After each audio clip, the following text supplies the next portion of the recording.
They erased my name from the project and said I was just an intern, so I sued them with my patent lawyer.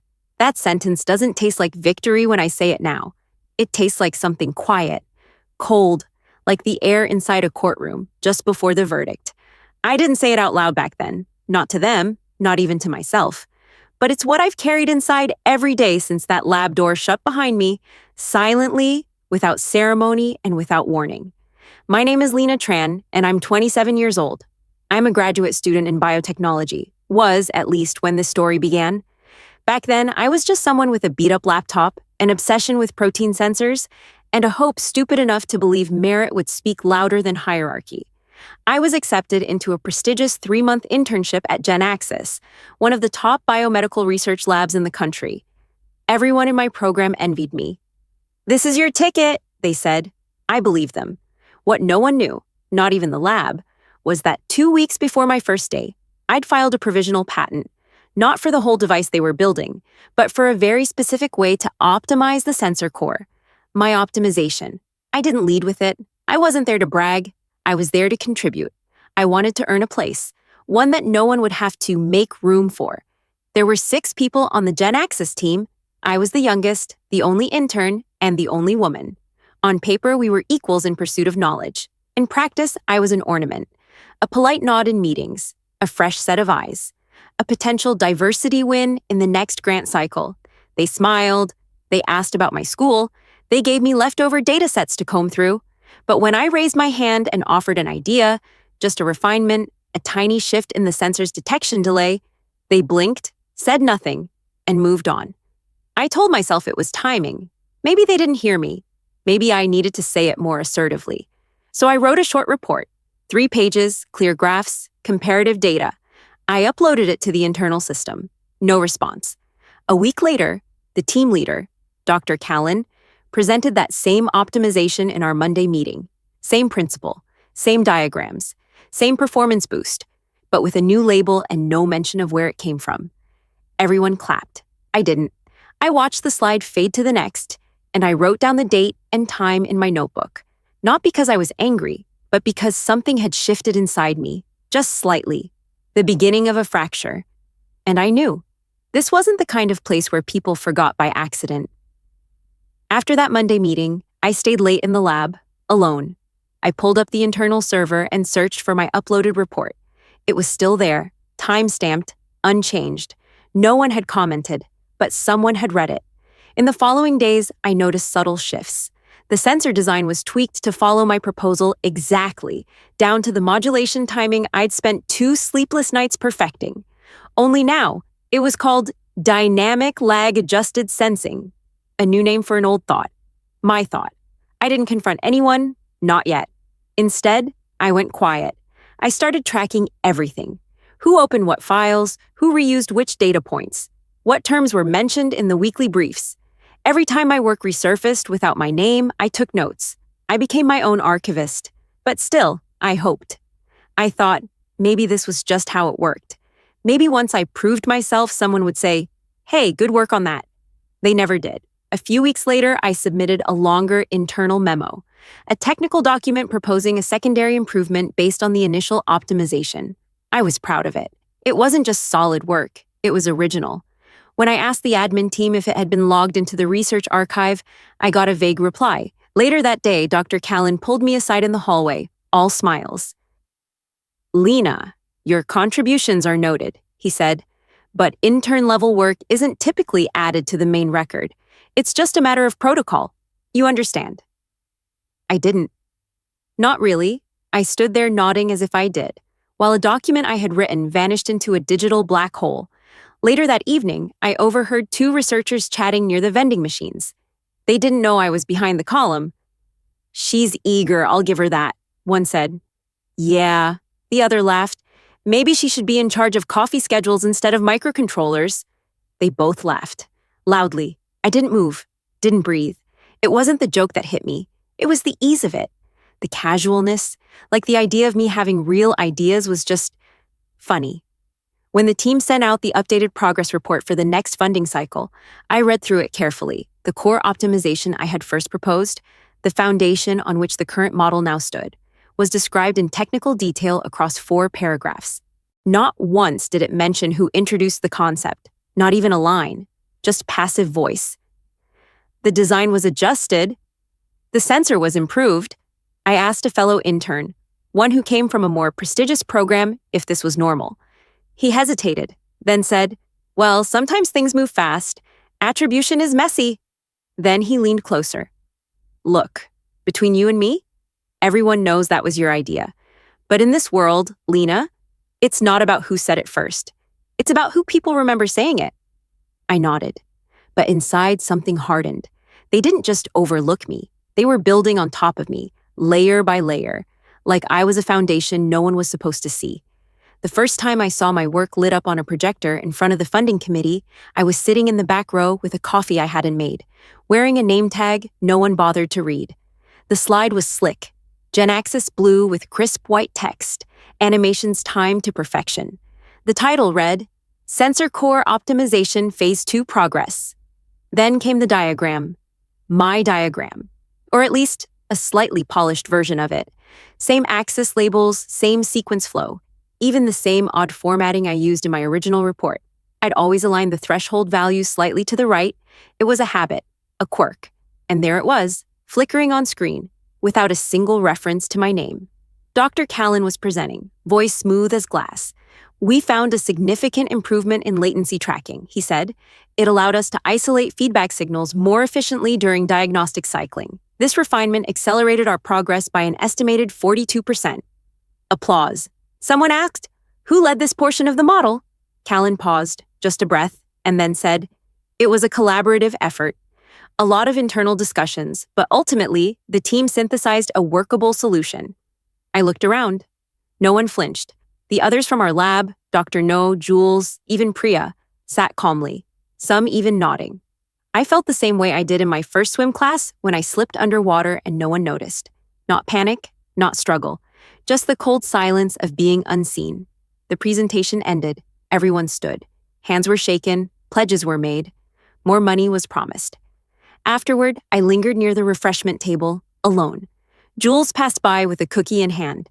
He caught my eye and hesitated. "You okay?" he asked. "I'm fine," I said. He lowered his voice. "Listen, Lena, we all know that part came from you." "Then why didn't anyone say it?" Jules glanced around, then leaned in. "Because it's politics. You're not a full researcher. The board wouldn't take it seriously if it came from an intern. Better to wrap it in someone else's voice." He said it kindly, like he was doing me a favor by explaining it gently, like betrayal sounds better when whispered. That night, I couldn't sleep, not out of anger, but out of clarity. I opened my notebook. I flipped to the page where I'd first sketched the optimization path. It was dated 6 weeks before the lab had incorporated it into the sensor model. The notes were raw, filled with side comments, messy underlines, even a coffee stain from a day I forgot to eat. I scanned each line, and then for the first time, I added a new note beneath the original diagram. First public use without attribution. Date, time, location. Witnessed by names. It wasn't just a log. It was a beginning. 2 days after the presentation, I found an envelope slipped into my locker at the lab. No stamp, no signature, just my name, written in blue ink. Inside was a folded note. One sentence. "Some of us know it was yours, but you should be careful." That was all. No threats, no accusations, just a warning. A whisper between the cracks of bureaucracy. I didn't show it to anyone, but I kept it. Pressed it flat inside my notebook, between the diagrams and data logs, another artifact in a growing archive of absence. Later that week, I ran into Dr. Ngo in the break room. She was one of the more reserved team members, always polite, rarely involved in the group gossip. She poured herself a tea, looked at me for a long moment, then said quietly, "You're talented, Lena. But there's a rhythm here you haven't learned." I didn't answer. She sipped, then continued. "If you want to last in this field, you have to pick your battles. Recognition comes eventually, but it has to come from the right channels, the right voices." "And mine isn't one of them?" I asked. She didn't blink. "Not yet." There was no cruelty in her tone, only resignation. Like she wasn't telling me how she felt, only how the system worked. And maybe she believed she was protecting me. But it still hurt, because it meant she saw what was happening and chose to explain it, not challenge it. A few nights later, Jules messaged me. Jules, 9:42 p.m. I heard you're upset. Look, don't take it personally. This kind of thing, it happens. Me, you mean stealing credit happens? Jules, come on, it's not stealing. It's just everyone builds on everyone. Maybe you lit the spark. That doesn't mean you own the fire. Me. But I built the fire pit and stacked the wood and struck the match. He didn't reply after that. I stared at the blinking cursor in the chat window for a long time, then closed my laptop. In that moment, I realized something I hadn't before. They weren't confused. They weren't mistaken. They were simply comfortable. Comfortable in a world where interns were tools, not thinkers. Where ideas could be absorbed and rebranded like office supplies. Where the name on the door determined the name in the footnotes. The next morning, I walked into the lab as usual. No confrontation, no fury. But inside, I had already shifted. I was no longer hoping to be seen. I was preparing to be remembered. I found out I wasn't going to the Geneva Biotech Summit from an email not even addressed to me. The lab's group thread lit up late Tuesday night.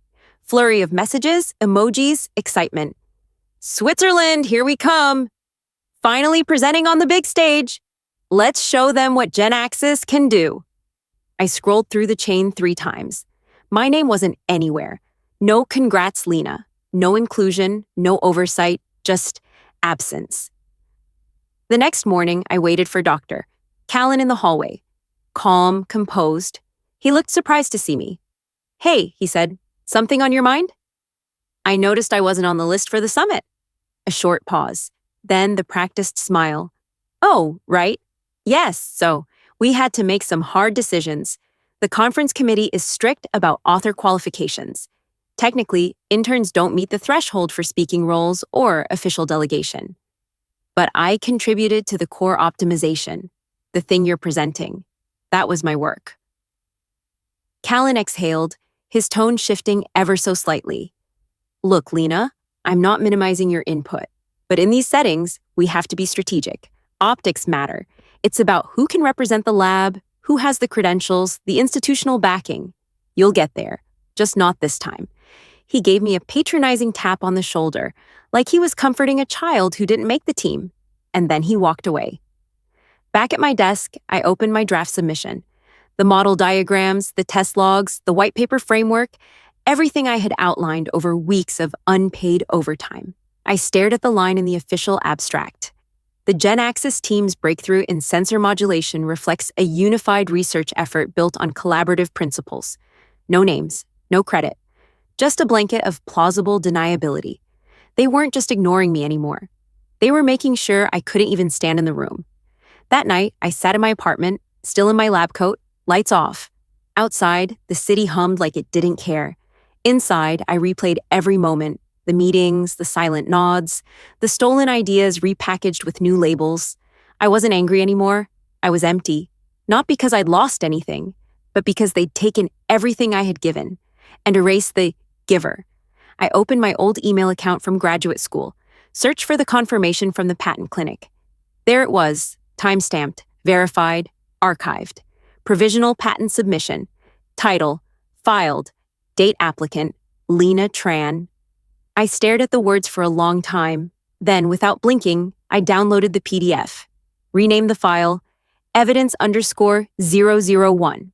And for the first time in weeks, I smiled. It wasn't joy. It was recognition.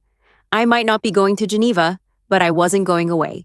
It came on a Friday, 5:47 p.m., subject line, contract update, effective immediately. No meeting, no conversation. Just an email with a PDF attachment and a single paragraph of HR legalese. After internal review, we've determined that your current placement does not align with the collaborative environment Gen Axis prioritizes.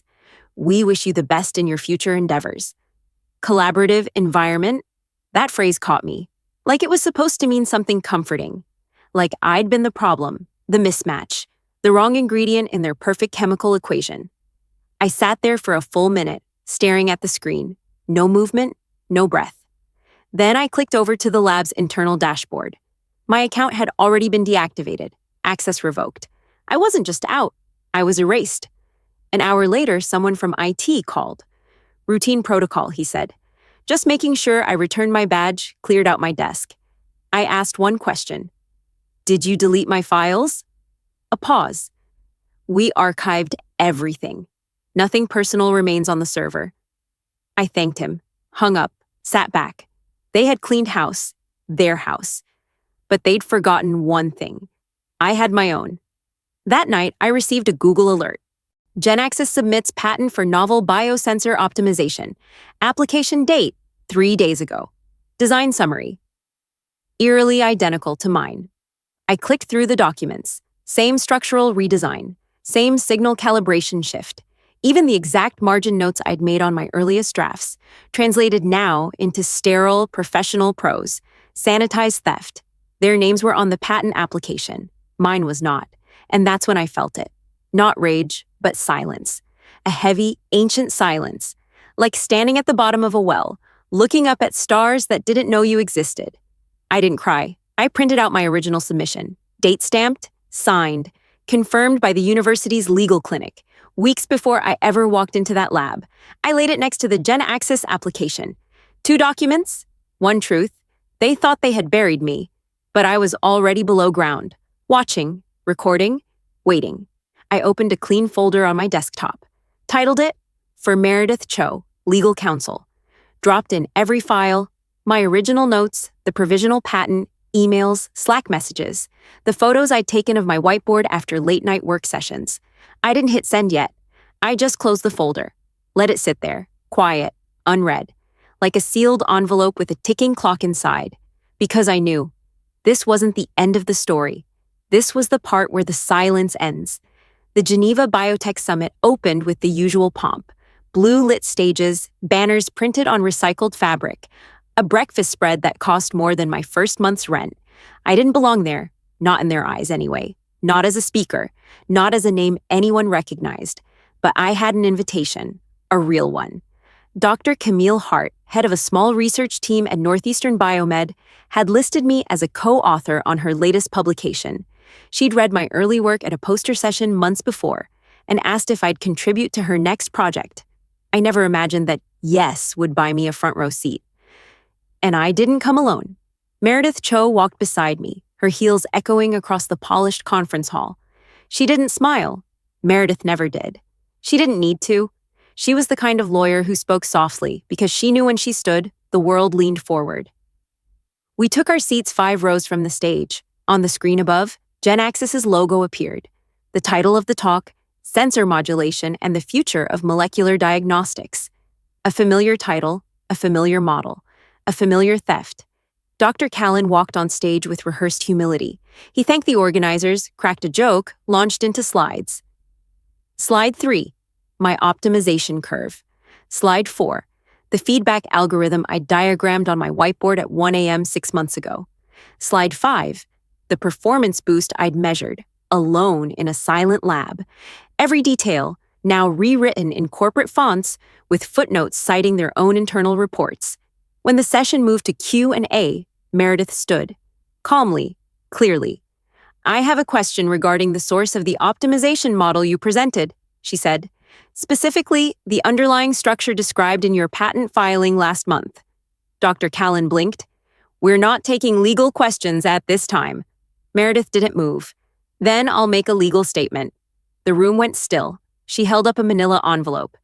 This document is a certified provisional patent filed by my client, Lena Tran, 5 months prior to your lab's internal submission. It contains identical language, identical structures, and has been notarized and verified by the University of Massachusetts Legal Clinic. We are notifying the Summit Board and all affiliated parties of a formal dispute over intellectual property ownership. Dead silence. Callan opened his mouth. Closed it. Dr. Ngo looked down. Jules stared at me, face pale. I didn't flinch, didn't gloat. I simply nodded. One quiet acknowledgement. I didn't need applause. I needed the truth to land, loud, heavy, and unignorable. After the session, I walked the long hallway past the vendor booths and sponsor tables. Some attendees avoided my eyes. A few looked curious. One woman, a professor I didn't know, put her hand on my shoulder and whispered, "They'll never forget this, and you didn't even have to raise your voice." I smiled. Just once. Not because I won, but because finally I existed in their eyes, in the room, in the record. That night, back at the hotel, I sat by the window overlooking the lake. The lights of Geneva shimmered like silent witnesses. I opened my email. No threats, no apologies, just one new message in my inbox from someone at the funding board. Subject: would love to speak when you return. Important conversation to be had. I didn't reply, not yet. Instead, I opened the folder on my laptop labeled for Meredith Cho, legal counsel. I renamed it For the Record because that's what it was now, not revenge, restoration. The Monday after Geneva, I walked into the Boston District Courthouse with a folder under my arm and Meredith Cho beside me. The walls smelled like bureaucracy and floor wax, impersonal, unassuming. But something about the place felt right. It wasn't glamorous, it wasn't televised, but it was real. Grounded, quietly powerful. We filed suit, violation of intellectual property, fraudulent academic representation, attempted patent theft, defamation by omission. That last one was mine. I insisted on it. Not because they lied, but because they deliberately didn't tell the truth. The ripple was immediate. Within 72 hours, GenAxis's funding was frozen pending investigation. The board opened an inquiry. Research partners were notified. Scientific journals, alerted to the possible misconduct, pulled the pending paper from pre-publication. No more press, no more accolades, no more smooth presentations. Everything went still. I didn't post on social media. I didn't call anyone out by name. I didn't grandstand, but I did send one email to each member of the lab, individually, no subject line, just a single attachment, a PDF scan of my original handwritten diagrams, dated, signed, time-stamped, the same notes that once sat in my backpack, ignored, dismissed. Beneath the file, in plain text, I wrote, "This was mine. You knew that. No threats, no demands. Just truth. Clean, unpolished, and final." I heard nothing for a few days. Then came the trickle. A message from Jules. "I'm sorry, I didn't think it would go that far." Then one from Dr. No. "You were always more precise than any of us. I should have spoken up." And finally, from Callan. "You could have handled this internally. We all could have come to an understanding." I didn't reply, because the time for understanding had passed the moment they scrubbed my name from the record. Understanding doesn't arrive after the theft. It walks in before it happens, and none of them opened the door. Meredith called me 2 weeks later. "We've got leverage now. They want to settle, quietly. Do we accept?" "That depends." "What do you want?" I thought about it. I didn't want their money, or their apology, or a retraction buried in the back of a journal no one reads. I wanted a record. A clean, irrefutable line drawn between what I made and what they tried to take. So we negotiated. My name restored on the provisional application. A public statement issued by the board clarifying the timeline. No NDAs, no gag orders, just facts, printed and preserved. And a quiet clause buried in the final agreement. Ms. Lena Tran shall retain all rights to future derivative works based on the disputed model. It was done. But here's the part no one saw. When the final paperwork came through, when everything was signed and sealed, I didn't celebrate. I went for a walk, no music, no message threads. Just me, the wind, and the strange sensation that I had taken my power back without ever having to scream for it. A week later, I sent one last email, this time to Dr. Camille Hart, the woman who gave me a seat at her table when no one else did. I thanked her, not just for the co-authorship, but for seeing me when I was still invisible. She replied, "What they tried to erase made you unforgettable. Welcome to the circle, Lena. You're no longer an intern. You're the precedent." A few days after the settlement was finalized, I received a phone call. It was from Dr. Halverson, a senior member of the National Grant Committee. He had been in the room during the Geneva presentation, the same room where I had once sat anonymous in the 5th row. His voice was calm, deliberate. "Lena," he said, "I just wanted to tell you something. Off the record." I waited. "You taught them the most expensive lesson of their careers," he said, "and you never raised your voice." There was a pause. "Not many people can do that," he added, especially not in our field. I thanked him, not because I needed the praise, but because he had seen. He had watched everything unfold, and he understood. It wasn't the courtroom. It wasn't the press. It was the silence before impact that had carried the weight. A month later, I stepped into a different kind of lab. Smaller, quieter, older tiles on the floor, less equipment, more books. Vermont Biomedical Institute wasn't flashy, but the people inside it listened differently. In my first meeting, someone said, "Lena, what are your thoughts?" before they asked where I got my degree. When I presented a model suggestion, they didn't nod politely. They asked follow-ups, took notes, challenged me.